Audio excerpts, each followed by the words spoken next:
There are few visitors to Japan who have not been introduced to Nara, famous for its tourist attractions and its beautiful deer park.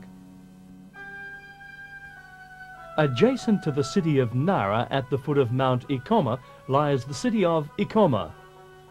Thanks to convenient transport and beautiful surroundings, Ikoma has become the third largest city in Nara province, with a population of around 100,000 people.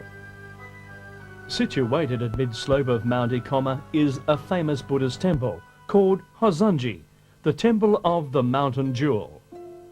Those visiting Hozanji Temple believe that their prayers will be answered. The cable cars which take the worshippers up the mountain seek to emphasize good fortune through the names they bear, depicted in large Japanese characters, prayer and blessing. Those frequenting the temple invariably visit the temple village with its variety of souvenir shops, tea house inns and places of pleasure and sin, which are situated along the approach roads to the temple. But Hozanji is not the only temple on Mount Ikoma. No matter where you look, you will find places to worship and idols to bow down to.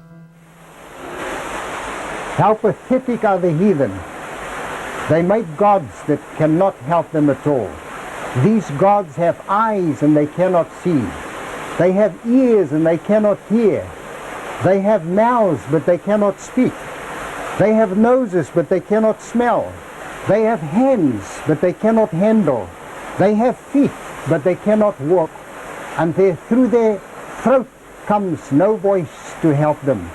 How sorry we feel for them. And those who make those gods, they are just like those gods. They have absolutely no spiritual light whatsoever.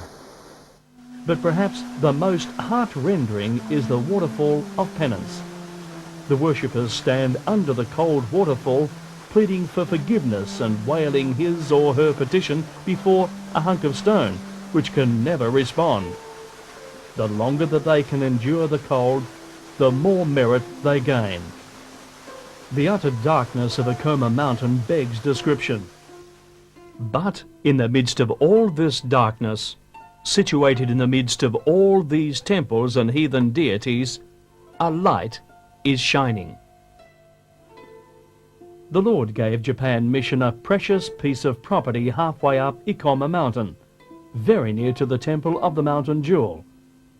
In the face of much opposition from the enemy who loves darkness, a firm beachhead has been established for a light to shine out the gospel from Ikoma mountain. From this hub of Christian activity, strategies are planned to reach out with various ministries to the whole of Japan. The Fountain of Joy leaflets and other literature are also prepared at headquarters to be sent over the length and breadth of Japan. We estimate that over 10 million pieces of literature have already been distributed. By starting joy clubs in as many churches as possible, we get young people interested in Christianity. Some of them, for the first time in their lives, enter a church building and have an opportunity to hear the gospel. Young people love parties, and at such occasions we too have the chance to present the claims of the gospel.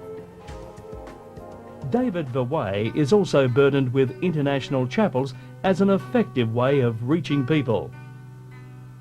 A school for missionaries' children is also situated in Ikoma, and a mission personnel minister there too.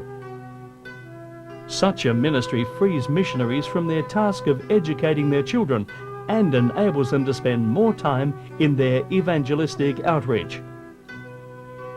Currently, one of the mission's great burdens is to produce as many Christian videos as possible, which can be used by the churches in their evangelistic outreach.